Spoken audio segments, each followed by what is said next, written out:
వరి సాగు విప్లవం కొత్త పుంతలు తొక్కుతోంది.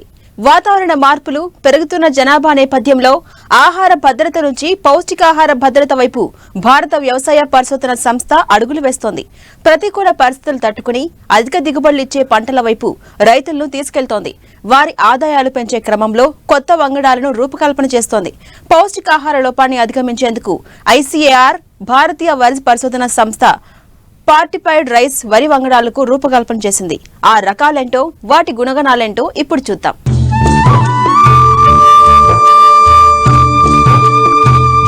భారతదేశంలో పండే అతి ముఖ్యమైన పంటల్లో వరి ఒకటి. ఇది దక్షిణ భారతీయులకు ముఖ్యమైన ఆహారం. దేశంలో ఉన్న 50% పంట భూములలో వరి పండుతుంది. ఇప్పటికీ దేశంలో 70% జనాభాకు వరి అన్నం తినడం అలవాటు. ఒకప్పుడు భారత్ వరి పంటలో విదేశాలపై ఆధారపడింది. కానీ ప్రస్తుతం అదే వరి ఉత్పత్తిలో స్వయం సమృద్ధి సాధించడమే కాకుండా ఏకంగా ప్రపంచవ్యాప్తంగా అనేక దేశాలకు ఎగుమతి చేసే స్థాయికి ఎదిగింది. తెలంగాణలో హైదరాబాద్, రాజేంద్రనగర్ భారతీయ వరి పరిశోధన సంస్థ శాస్త్రవేత్తలు కొన్ని రకాల వంగడాలను అభివృద్ధి చేశారు. ఇవి దేశవ్యాప్తంగా మంచి గుర్తింపు పొందాయి. మరికొన్ని రకాలైతే ప్రపంచంలో దాదాపు 40 నుండి 50 దేశాల్లో సాగవుతున్నాయి. మనం భారతీయ వరి పరిశోధన సంస్థ వారి ఎక్స్పెరిమెంటల్ ఫామ్లో ఉన్నాము. ఈ ఫాము దాదాపుగా 50 ఎకరాల విస్తీర్ణంలో ఉన్నది. ఇక్కడ దేశానికి అవసరమైనటువంటి వివిధ రకాల వరి వంగడాలని తయారు చేయడంలో పరిశోధనలు జరుగుతూ ఉంటాయి. ముఖ్యంగా ఏ ప్రాంతాలకి అనుకూలమైన వరి వంగడాలు కావాలో ఆయా ప్రాంతాలకు సంబంధించినటువంటి క్షేత్రాల్లో ఈ వరి పరిశోధన ద్వారా తయారైనటువంటి వరి వంగడాలను ఎక్స్పెరిమెంటల్ మెటీరియల్ అంటాము. అది హైబ్రిడ్స్ కానివ్వండి, వెరైటీస్ కానివ్వండి, దాదాపుగా 3 సంవత్సరాల కాలం దేశంలో ఉన్నటువంటి 150 పైగా వరి పరిశోధన సంస్థలు ఉన్నాయి. ప్రతి అగ్రికల్చర్ యూనివర్సిటీకి అనుసంధానమై ఉన్నాయి. అన్నింటిలోనూ ఇక్కడ తయారు చేసినటువంటి వరి వంగడాలను వేరే వేరే వరి పరిశోధన సంస్థల్లో తయారు చేసినటువంటి వరి వంగడాలను సమకూర్చి సమన్వయపరుస్తూ, అంటే all India coordinated research project and rice అని పిలుస్తారు. కొత్త వంగడాలని, కొత్త టెక్నాలజీస్ని, అంటే ప్రొడక్షన్ టెక్నాలజీస్ కానివ్వండి, ప్రొటెక్షన్ టెక్నాలజీస్ కానివ్వండి, రైతుకి పనికొచ్చే ప్రతి అంశాన్ని గురించి క్షుణ్ణంగా పరిశీలించి వరిలో ఈ పరిశోధనలు జరుగుతూ ఉంటాయి. ఈ నేపథ్యంలో ఈ సంస్థ 1965లో ఇక్కడ స్థాపించబడింది. అప్పటి నుంచి ఇప్పటి వరకు దేశంలో దాదాపుగా 1600 వరి రకాలని, వరి వంగడాలని, అందులో 137 సంకరజాతి వరి వంగడాలు, దాదాపుగా 1400 చిల్లర వరి వంగడాలను రిలీజ్ చేయడం జరిగింది. అయితే ఈ భారతీయ వరి పరిశోధన సంస్థ ఇన్ని వరి వంగడాలు రిలీజ్ అవ్వడానికి సమన్వయపరుస్తూ రీసెర్చ్ని దోహదపడింది. ఇక్కడ ఈ సంస్థలో 70 వరి వంగడాలు రిలీజ్ చేయటం జరిగింది. వీటిల్లో ముఖ్యంగా చెప్పుకోదగ్గది 58-60 సంవత్సరాల క్రితం రిలీజ్ చేసిన జయ అనేటువంటి వరి వంగడం. ఈ జయ చాలా స్టేబుల్ ఈల్డ్ ఇస్తూ ఈ రోజు కూడా 60 సంవత్సరాల తర్వాత కూడా ఈ రోజు కూడా కొంకన్ ప్రదేశం, అంటే మహారాష్ట్ర, గుజరాత్, కొంత కర్ణాటకకి అనుసంధానమైనటువంటి కొంకన్ ప్రదేశంలో, గుజరాత్లోను విస్తృతంగా పండిస్తున్నారు. ఈ జయ వంగడ నుంచి తయారు చేసినటువంటి పిండితోటి ఆ ప్రాంతంలో చపాతీలు కూడా తయారు చేసుకొని తింటూ ఉంటారు. జయ తర్వాత చాలా వెరైటీలు తయారు చేశాము, చెప్పాను 70 వెరైటీలని. అందులో రాశి అనేటువంటి ఇంకొక ముఖ్యమైన వెరైటీ 42 దేశాల్లో దీన్ని విడుదల చేశారు. మనం ఇక్కడ అభివృద్ధి పరిచి రిలీజ్ చేసిన రాశి అనే వరి వంగడం 120 రోజుల కాల పరిమితి కలిగి ఉంటుంది. ముత్యంలాగా గింజ ఉంటుంది. ఫాస్ఫరస్ కంటెంట్ తక్కువ ఉన్నా కానీ, ఈ నీటి ఎద్దడి ఉన్నా కానీ తట్టుకొని అధిక దిగుబడిని ఇస్తూ వచ్చింది. ఇదే విధంగా ఎకరాకి 35 నుంచి 40 బస్తాలు తప్పకుండా వస్తాయి. ఖరీఫ్కి, రబీకి 2 సీజన్లో కూడా ఈ రాశిని వేసేవాళ్ళు. ఈ మధ్య కాలంలో రిలీజ్ అయిన కొత్త వరి వంగడాల్లో ఇంప్రూవ్డ్ సాంబా మసూరి అనేది, ఇప్పుడు మనం ఇక్కడ వెనక మీరు చూస్తూ ఉన్నారు ఫీల్డ్, ఇది సాంబా మసూరి, అంటే బీపీటీ 5204. దీనికి ముఖ్యమైన క్వాలిటీస్ ఏంటంటే best milling quality, best keeping quality, best cooking quality ఉన్నాయి. అందువల్ల చాలా ప్రీమియం ప్రైస్ మార్కెట్లో దీనికి లభిస్తుంది. మీరు చూస్తున్నారా, ఆ కంకి చాలా కొంచెం చిన్నగా ఉంటుంది. భారత్ ఆహార భద్రత నుంచి పౌష్టికాహార భద్రత వైపు శరవేగంగా అడుగులు వేస్తోంది. ఆహార భద్రత సుస్థిరమవుతున్న దశలో ఇకపై పౌష్టికాహార లోపం కూడా ఉండకూడదని, ప్రజల ఆరోగ్యం మెరుగుపరిచే విధంగా శాస్త్రవేత్తలు పలు వరి రకాలను రూపకల్పన చేశారు. మరి ఆ ఫర్టిఫైడ్ రైస్ గురించి మరిన్ని విశేషాలను ఇప్పుడు తెలుసుకుందాం. గత 2-3 సంవత్సరాలుగా ఒక 10 రకాలు ఈ సంస్థ విడుదల చేసింది. వాటిల్లో ఎండాకు తెగులు తట్టుకునేవి, అగ్గి తెగులు తట్టుకునేవి, మధ్యస్థ సన్న గింజ ఉండేటటువంటివి, ఈ బీపీటీకి సంబంధించి దగ్గరగా క్వాలిటీ ఉండేటటువంటి DRR Dhaan 50, DRR Dhaan 51, DRR Dhaan 53, DRR Dhaan 60, DRR Dhaan 59, DRR Dhaan 62 అనేటటువంటివి రిలీజ్ చేయటమైంది. ఈ వెరైటీలన్నిటికీ బ్యాక్టీరియల్ లీబ్లైట్ అంటే ఎండాకు తెగులు, అగ్గి తెగులు తట్టుకునేటటువంటి గుణం ఉన్నదనమాట. అందువల్ల రైతు సోదరులు ఇప్పుడు మీరు కొన్ని కోస్తా ప్రాంతాల్లో కనుక చూసినట్లయితే ఈ ఇంప్రూవ్డ్ సామా మసూరి కానీ, డిఆర్ఆర్ ధాన్ 53 కానీ రైతు సోదరులు చాలా ఇష్టంతో పండిస్తున్నారు. ఎందుకు అని మేము ఎంక్వైరీ చేస్తే తెలిసింది ఏమిటంటే, కోస్తా ప్రాంతాల్లో పడిపోతుంటుంది పంట. పక్వానికి వచ్చినప్పుడు సడన్గా ఉరుములు మెరుపులతో వర్షాలు రావడం, ఈ సైక్లోన్లు రావడం పరిపాటి. అటువంటి వాతావరణంలో కూడా పడిపోకుండా మొక్క తట్టుకొని నిలబడుతుంది. అంటే కల్మ్ స్ట్రెంగ్త్ బాగా ఉన్నదన్నమాట. అట్లాగే అధిక జింకు శాతం కలిగినటువంటి వరి వంగడాలను ఒక 4 వంగడాలను ఈ సంస్థ తయారు చేసింది. వాటిలో మొదటగా డిఆర్ఆర్ ధాన్ 45. దీంట్లో జింకు శాతం 22 నుంచి 24 ppm వరకు ఉంటుంది. అదేవిధంగా ఇది కొంచెం దొడ్డుగా ఉంటుంది గింజ. తర్వాత డిఆర్ఆర్ ధాన్ 48 అనేది మన సామా మసూరి లెక్కే ఉంటుంది. గ్లైసిమిక్ ఇండెక్స్ అనేది తక్కువ. మన ఇంప్రూవ్డ్ సామా మసూరికి గ్లైసిమిక్ ఇండెక్స్ 50.9. అట్లాగే ఈ డిఆర్ఆర్ ధాన్ 48 కూడా 51.5 అట్లా వచ్చింది. ఎనీథింగ్ 54 కంటే తక్కువ గ్లైసిమిక్ ఇండెక్స్ ఉంటే అది డయాబెటిక్ ఫ్రెండ్లీ రైస్ అని అంటాం అన్నమాట. అట్లాగే డిఆర్ఆర్ ధాన్ 49 అనేది పొడవుగా సన్నగా ఉండేటటువంటి గింజ. దీంట్లో కూడా జింకు శాతం 22 నుంచి 24 వరకు ఉంది. ఇంకొక డిఆర్ఆర్ ధాన్ 63 అనేటువంటిది కొంచెం ముతక గింజ, దొడ్డుగా ఉంటుంది. దాన్ని కూడా పోయిన సంవత్సరం ఈ సంస్థ విడుదల చేయడం జరిగింది. దీంట్లో కూడా 24 వరకు జింకు శాతం ఉంటుంది. ఈ అధిక శాతం జింకు ఉన్నటువంటి బియ్యం తింటే ఇలాంటి ఆరోగ్య సమస్యలు తీరిపోతాయి. మనం డాక్టర్ల దగ్గరికి వెళ్ళి గోళీలు వేసుకోకుండా ఒక 3 నుంచి 6 నెలల శాతం కంపల్సరిగా ఈ బియ్యాన్ని తినాలి.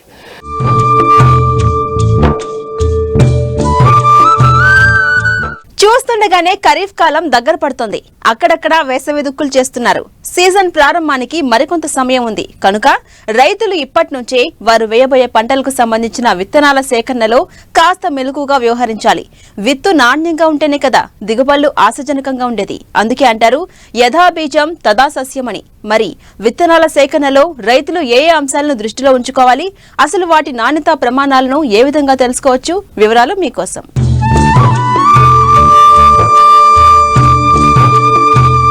భారతదేశం వ్యవసాయక దేశం. ఇప్పటికీ 70% పైగా వ్యవసాయంపైనే ఆధారపడి జీవనం సాగిస్తున్నారు. అయితే నేడు గతి తప్పిన వాతావరణ పరిస్థితుల వలన రైతు ఎన్నో ఒడుదొడుకుల మధ్యనే కర్రు సాగిస్తున్నాడు. ఇప్పటికే పంట పొలాలను సిద్ధం చేస్తున్న రైతులు దృష్టి పెట్టాల్సిన మరొక కీలక అంశం నాణ్యమైన విత్తనాల ఎంపిక. దాదాపు అన్ని రకాల పంటల్లోనూ హైబ్రిడ్లు రాజ్యమేలుతున్న ప్రస్తుత తరుణంలో రైతులు కాస్త మెలకువగా వ్యవహరించాలి.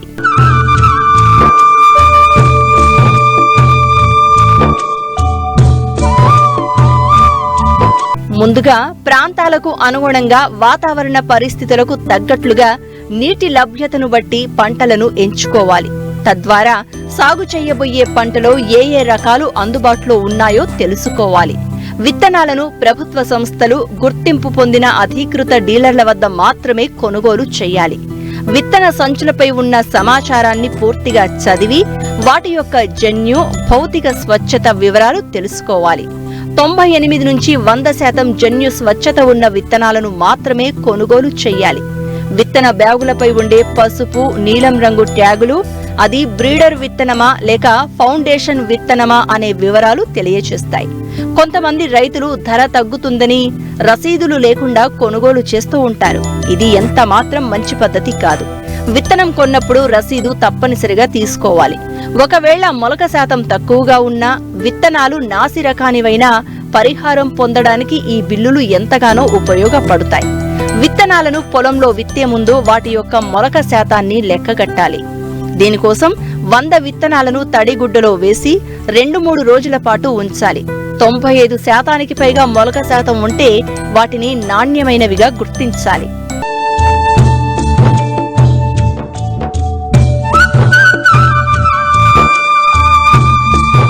వరి లాంటి పొలాల్లో కోత కోసిన వెంటనే విత్తనాలను వాడుకోవాలంటే ముందుగా వాటిలోని నిద్రావస్థను తొలగించాలి. ఇందుకోసం లీటరు నీటికి 6.3 మిల్లీలీటర్ల గాఢ నత్రకామ్లం కలిపి ఆ నీటిలో 24 గంటలు నానబెట్టి మరొక 24 గంటల పాటు మండెకట్టాలి. విత్తే ముందు శిలీంద్ర నాశనులతో విత్తన శుద్ధి చేసినట్లయితే భూమి ద్వారా వ్యాపించే తెగుళ్లను అరికట్టిన వాళ్లమవుతాం.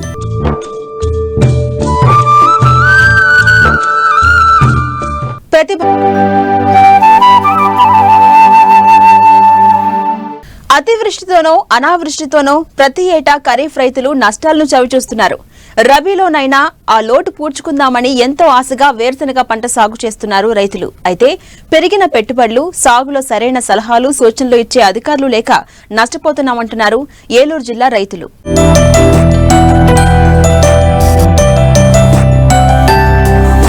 ఆరుతడి పంటల్లో వేరుశెనగ ప్రధానమైనదిగా చెప్పొచ్చు.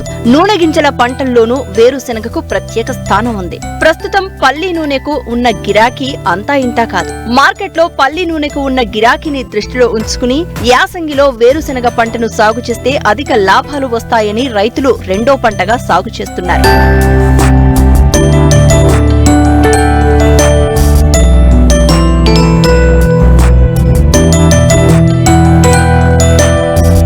అయితే రోజు రోజుకు పెరుగుతున్న పెట్టుబడులతో పంట సాగు గిట్టుబాటు కావడం లేదని ఏలూరు జిల్లా చింతలపూడి గ్రామ రైతు కొండపల్లి కాళేశ్వరరావు అంటున్నారు. 10 ఏళ్లుగా వేరుశెనగ పంటను సాగు చేస్తూనే ఉన్నా ఈ ఏడాది మాత్రం ఎరువులు, పురుగు మందులకు అధికంగా ధరలు పెరగడం, ఇటు వాతావరణ మార్పుల కారణంగా చీడపీడల ఉధృతి ఎక్కువైందని వాపోతున్నారు. నేను గత 10 సంవత్సరాలు పెట్టి నేను వేరుశెనగ వ్యవసాయం అంటే నాకు ఇంట్రెస్ట్ అండి.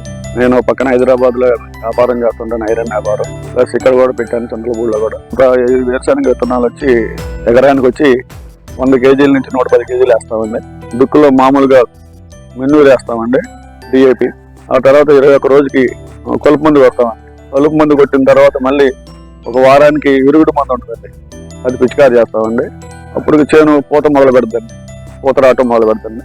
ఆ పూతకి వచ్చి మన డిసీజ్ రాకుండా M45 కానీ యూనార్ కానీ ఈ మందులు చేస్తామండి. 10 మందులు కొంచెం ఇబ్బందిగా ఉన్నాయండి, అంత క్వాలిటీగా ఏం లేవు.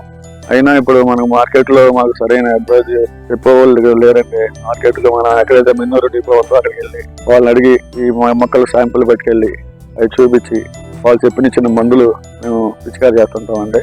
ఇప్పుడు ఈ చేను వేసి 75 రోజులు అయిందండి. ఇప్పుడు 9 సార్లు స్ప్రే చేశానండి. 9 సార్లు పోయి స్ప్రే చేసిన చేను అంతా అనుకూలంగా ఏం లేదండి. ఒకసారి వాతావరణం కూడా మంచు ఉంది కదండి, మంచు వల్ల కొంచెం ఇబ్బంది కలుగుతుందండి. అలా 10 రోజులకి మళ్ళీ మందు వేస్తామండి. ఏరులో బాగా రావడానికి, ఏరు నాణ్యంగా దిగడానికి, తర్వాత ఊడ తయారవడానికి, 75 రోజుల్లో మళ్ళీ కాయకి తయారవడానికి ఇంకో రకం మందు మన 10-26 అని అది వేస్తామండి. 80 రోజులు 75 మధ్యలో అమ్మోనియా కానీ యూరియా కానీ వేస్తామండి. అలాగే పిచికారికి ఎక్కువ అవుతాయండి ముందు, పురుగులకి, చీడకి, దోవకి. ఈ వ్యవసాయం చేస్తున్నామండి ఇంట్రెస్ట్ గా చేయాలని. అది ఒకసారి బాగుంటుంది, ఒకసారి ఇబ్బంది కలిగింది. దుక్కు ఫస్ట్ స్టార్టింగ్ దుక్కు నుంచి లాస్ట్ చేను తీసి ఆడే వరకు నియర్లీ 1 లక్ష రూపాయలు అవుతుందండి పెట్టుబడి. రేటు బాగుంటే ఎకరానికి 50 నుంచి 75 మిగులుతాయండి. కొంచెం మార్కెట్ లో మందుల క్వాలిటీ అనేది కొంచెం ఇబ్బందిగా ఉందండి. అలాగే అడ్వైజర్స్ అంటే ఈ పంట వేస్తే ఈ టైంకి మందు కొట్టాలి, లేకపోతే ఇది పిచికారి చేయాలనేది సలహా కొద్దిగా ఇక్కడ ఇబ్బందిగా ఉందండి. దీని ప్రస్తుతం ఈ పరిస్థితుల్లో ఉన్నామండి. ఒక్కోసారి వస్తుంటే ఒకసారి ఇబ్బంది పెడతాయి. అయినా నా నిరంతర మేము వ్యవసాయ కుటుంబం నుంచి వచ్చామండి. మాకు కంటిన్యూ ఇదేనండి మా జీవన ఆధారం. పక్కనే మామిడి తోట కూడా ఉందండి, 10 ఎకరాలు. పక్కనే వరి పొలం కూడా ఉంది, 5 ఎకరాలు. ఇలా కంటిన్యూ ఒకటి కాదు ఒకటి చేసుకుంటా కంటిన్యూ జీవనం సాగిస్తున్నామండి. ఎరువులు ధరలు పెరిగిపోయినాయండి. గిట్టుబాటు ధర అనేది అంత సమయంగా లేదండి. ఎరువులు ప్రతి ఇయర్కి వచ్చేవాడికి బస్తాకి 100-150 రూపాయల రేట్లు పెరుగుతున్నాయండి. కానీ రైతుకి గిట్టుబాటు ధర అనేది ఏ గవర్నమెంట్ అంత సబ్సిడెంట్ గా ఇవ్వడానికి లేదండి. అంటే ఈ రేట్ ఇస్తాము అని అంటే కానీ ఏమంటారు అక్కడికి వెళ్ళాక పిల్లల మెల్లర్స్ ఉన్నారండి, వాళ్ళంతా మీకు తెలిసిందే మెల్లర్స్ అంటే ఏంటో అదే సిండికేట్ వ్యాపారం, వాళ్ళు ఏదంటే అదే జరగాలి. మెయిన్ ఈ పురుగు మందులు మెనూర్ మీదే రైతులు డిపెండ్ అండి. ఈ పురుగు మందులు తర్వాత ఈ మెన్యూర్స్ మీద కొంచెం గవర్నమెంట్ దృష్టి పెట్టి నాణ్యమైన ఎరువులు, నాణ్యమైన పురుగు మందులు ఇచ్చి రైతుకి కొద్దిగా గిట్టుబాటు కల్పిస్తే రైతు లాభసాటిగా ఉంటాడండి. వేరుశెనగ పంట కాలం రకాన్ని బట్టి 100 నుండి 120 రోజులు ఉంటుంది. ఎకరానికి 15 నుండి 20 క్వింటాళ్ల వరకు దిగుబడి పొందవచ్చు. మార్కెట్లో కూడా క్వింటా ధర 8 నుండి 9 వేల వరకు పలుకుతుంది. ఎకరాకు పెట్టుబడి 1,00,000 వరకు అవుతుంది. అంటే పెట్టుబడి ఖర్చులు పోను నికర ఆదాయం 50 నుండి 60 వేల వరకు ఉంటుంది. ఇతర పంటలతో పోల్చితే కొంత మెరుగే అంటున్నారు రైతు.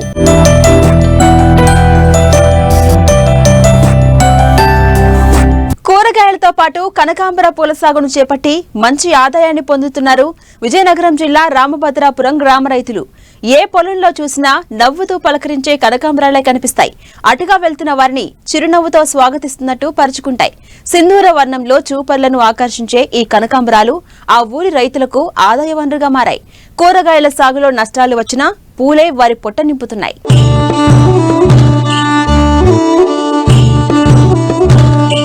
విజయనగరం జిల్లా రామభద్రాపురం పేరు వినగానే టక్కున గుర్తుకు వచ్చేది కూరగాయలు, పూల మార్కెట్. ఈ ప్రాంతంలోని రైతులు పలు రకాల కూరగాయలతో పాటు వివిధ రకాల పూలను కూడా సాగు చేయడం ప్రత్యేకత. ముఖ్యంగా కనకాంబర పూలను ఒక్కొక్కరు 10 నుంచి 20 సెంట్ల భూమిలో సాగు చేస్తూ ఉంటారు. అయితే ఈ ఏడాది కూరగాయల పంటలకు తెగుళ్లు సోకడంతో కొంతమేర నష్టం వచ్చినప్పటికీ పూల సాగు రైతులను ఆదుకుంది. వ్యాపారులు ఇక్కడి మార్కెట్లో కిలో కనకాంబరాల పూలను 500 నుండి 700కు కొనుగోలు చేసి సాలూరు, బొబ్బిలి, విజయనగరం, పార్వతీపురం, గజపతి నగరం, ఒడిశా ప్రాంతాలకు తీసుకువెళ్లి విక్రయిస్తూ ఉంటారు. ఇక్కడ వృత్తి ధరం ప్రకారంగా కనకాంబరాలు వేసుకున్న దానివల్ల మార్కెట్లో కొన్ని పెళ్లిళ్ళు గట్టి ఉంటే రేటు ఉంటుంది, పెళ్లిళ్ళు గట్టి లేకపోతే రేటు ఉండదు. ఆ రేట్ లేనప్పుడు కూడా మరి ఏరక తప్పదు. ఏరుకొని జీవనవృత్తి చేయడానికి ఇక్కడ సుమారు ఒక 200 కుటుంబాలు ఉంటారు. వీళ్ళందరూ కూడా 20 సెంట్లు, 30 సెంట్లు, 10 సెంట్లు చేసుకుంటూ ఇలా సాగించుకుంటారు జీవితాన్ని. తొలకూరలో ఏం చేస్తామంటే క్యారెట్లు పంటలు గట్రా వేస్తాం. క్యారెట్, క్యాబేజీ, కాట చిక్కుడు, బుట్ట, కాలీఫ్లవర్ వేస్తాం. అవి అదనంగా ఆదాయం వస్తుంది. ఈ యాసలో సమ్మర్ కాలం కాబట్టి ఏం ఆదాయం రాక కొంచెం స్వల్పం అంటే ఊరికి ఇంటికాడ ఉండలేక అలా అని చెప్పేసి అనుకుని పంట విడిచిపెట్టలేక అని జీవనవృత్తి చేసుకుంటాం. అలా అని చెప్పేసి అనుకుని ఎక్కువ డబ్బులు రావు, అలాగే కూలి వరకు వస్తాం అన్నమాట. వేసవిలో నీళ్లు కూడా బోర్లు ఉన్నాయి కాబట్టి కొంచెం నీళ్లు ఒక్కుని దీన్ని జీవనవృత్తి చేసుకుంటాం అన్నమాట. కనకాంబరాలు సాగుకు వాతావరణం అనుకూలంగా ఉండాలి. ఉష్ణోగ్రతలు, వర్షపాతం అధికంగా ఉంటే నష్టాలను చవి చూడాల్సి ఉంటుంది. కాబట్టి పూల సాగు చేయాలంటే ఎప్పటికప్పుడు మేలైన యాజమాన్య పద్ధతులను పాటించాలని చెప్తున్నారు ఉద్యాన అధికారులు. పూర్వకాలం నుంచి కూడా పాత అంటే మల్లెపూలు అటు కానీ, చామంతులు అటు కానీ, లేకపోతే కనకాంబరాలు లాంటివి చాలా మనకు ఆనవాయితీగా వచ్చినటువంటి పూలు పెంపకం. వీటి మీద ఏంటంటే ఇది చాలా రైతులకి ఎంతసేపు మనకి కూరగాయల పంటలు, వరి అనే కాకుండా ఒక 5 సెంట్లు 10 సెంట్లో కూడా మనం దీన్ని సాగు చేసుకోగలిగితే ఇది తక్కువ ఏరినప్పుడు కూడా దీన్ని తీసుకున్న జాగ్రత్తలు ఒకటి ఏంటంటే మనకి వాతావరణం, ముఖ్యంగా అతి ఎక్కువ ఎండైనా మంచిది కాదు, అలాగని అతి ఎక్కువ వర్షాకాలంలో కూడా మనకు పంట చేతికి రాదు. మనకి అదే వరి అయినా మొక్కజొన్న అనుకోండి కొంత నష్టం ఉంటుంది, ఒక 10% 30%. కానీ ఈ పూల పెంపకం ఏంటంటే ఎక్కువగా వాతావరణం అంటే మనకి వాతావరణం ఏమాత్రం ప్రతికూలం వచ్చినా సరే నష్టపోయే అవకాశం ఉంది. కాబట్టి రైతులు దీన్ని చాలా జాగ్రత్త తీసుకొని, అందుకే ఎక్కువ ఏరియాలో ఏ రైతు వేయడు, ఒక 10 సెంట్ల నుంచి 1 ఎకరా లోపు వేస్తాడు.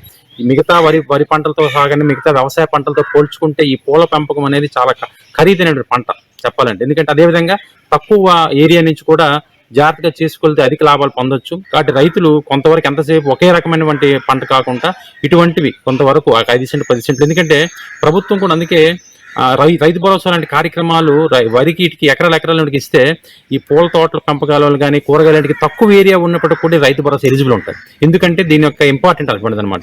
ఇది కాస్ట్లీ అంటే కొద్దిగా ఖరీదైనటువంటి పంట కాబట్టి ఇది చాలా ఆశాజనకంగా ఉంటుంది భవిష్యత్తులో. ఎందుకంటే వీటి యొక్క అవకాశం, వీటి యొక్క అవసరం చాలా ఎక్కువ ఉన్నది కాబట్టి జనాలు కూడా వీటి మీద మొగ్గు చూపడానికి అవకాశం ఉంటాయి. కనకాంబరాలను సాగు చేయాలనుకునే రైతులు నాణ్యమైన విత్తనాలను ఎంపిక చేసుకోవాలి. నాటిన 2 నెలలకు పూలు చేతికి వస్తాయి.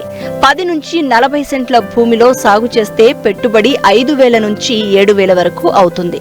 దాదాపు 70 నుంచి 80 కిలోల వరకు దిగుబడి పొందవచ్చు.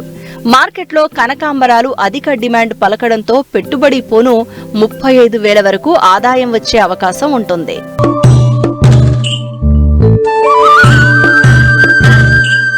మరిన్ని ఆసక్తికరమైన విశేషాలతో ప్రతిభా బయోటెక్ కోకోలి సమర్పించు మట్టి మనిషి కార్యక్రమంలో మళ్ళీ కలుసుకుందాం. అంతవరకు సెలవు. నమస్కారం.